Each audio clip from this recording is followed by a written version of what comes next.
తాడేపల్లి మండలం చిర్రావూరు గ్రామంలో మాజీ ముఖ్యమంత్రి దివంగత నేత వైఎస్ రాజశేఖర రెడ్డి విగ్రహాన్ని టీడీపీ పార్టీ నాయకులు ధ్వంసం చేసిన ఘటన తెలుసుకుని విగ్రహాన్ని పరిశీలించి తాడేపల్లి రూరల్ పోలీస్ స్టేషన్లో మంగళగిరి మరియు తాడేపల్లి నగర అధ్యక్షులు దొంతిరెడ్డి వేమారెడ్డి ఫిర్యాదు చేశారు. ఈ సందర్భంగా ఆయన మాట్లాడారు. టీడీపీ పార్టీ నాయకులు లోకేష్ ప్రాతినిధ్యం వహిస్తున్న ఈ నియోజకవర్గంలో ఇలాంటి ఘటనలు జరగడం అమానుషమని తెలిపారు. గత కొన్ని రోజుల క్రితం వైసీపీ నాయకులపై దాడి చేసి అర్ధనగ్నంగా వీడియోలు చేసి సోషల్ మీడియాలో పెట్టడం, ఈ రోజు వైఎస్సార్ విగ్రహాలను టీడీపీ పార్టీ అల్లరి మూకలు ధ్వంసం చేయడం చాలా విచారించదగ్గ విషయమని తెలిపారు. దీనిపై లోకేష్ వెంటనే స్పందించి ఈ ఘటనను వెంటనే ఆపివేయాలని, రాజకీయాలను వ్యక్తిగతంగా తీసుకుని వ్యక్తులపై దాడులు చేయడం, విగ్రహాలను పగలగొట్టడం సరికాదని తెలిపారు. ఇప్పటికీ తాడేపల్లిలో ఆ రోజుల్లో ఒక చిన్న దుశ్చర్య చేసిన కుర్రాడికి రౌడీ షీట్ ఎప్పటి వరకు ఇంకా తీయడం జరగల. వాడికి గవర్నమెంట్ ఉద్యోగం రాదు.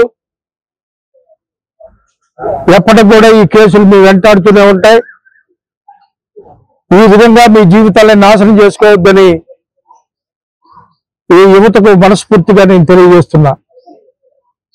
నాయకులందరూ బాగానే ఉంటారు, మేమందరం కూడా బాగానే ఉంటాం. కానీ కార్యకర్తలనే ముసుగులో కొందరు దుందుడుకు చర్యలు చేస్తూ అసాంఘిక శక్తులు కొన్ని చేరటం, వీటి కారణంగానే ఇలాంటి దుశ్చర్యలు జరుగుతున్నాయి. రాబోయే రోజుల్లో ఇది మంచి పరిణామం కాదు.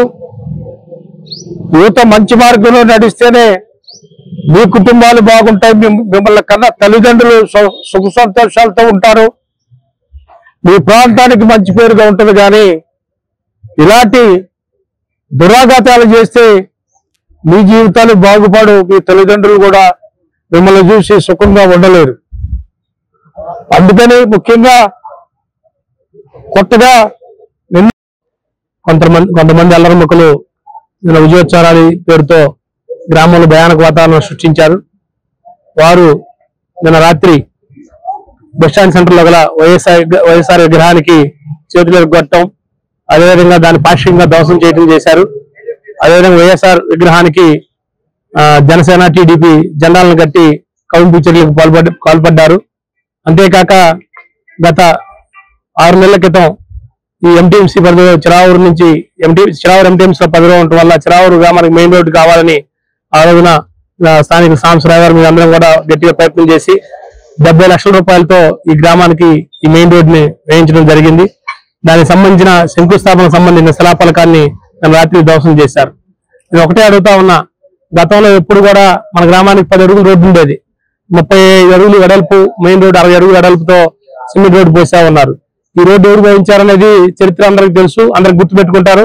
శిలాఫలకాలు ధ్వంసం చేసినంత మాత్రాన ఈ రోడ్డు ఎవరు పోసారనేది గుర్తు ఎవరు ప్రజలు మర్చిపోరు. ఈ రోడ్డు ఎవరు పోసారనేది గ్రామ ప్రజలు ప్రతి